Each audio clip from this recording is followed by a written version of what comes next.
When I started the job, obviously smoke alarms in domestic properties were non-existent, and when you reflect on the incidents that I saw that had taken place, where you see a mother watching us bring two dead children out of the house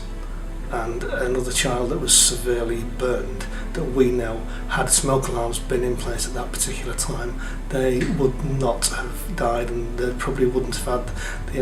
the family trauma that they had because of just the simplicity of having a smoke alarm.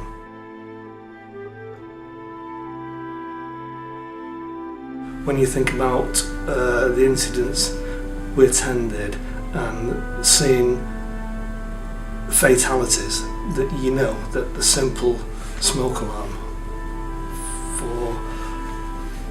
the cost is irrelevant really, but what it would have saved their lives.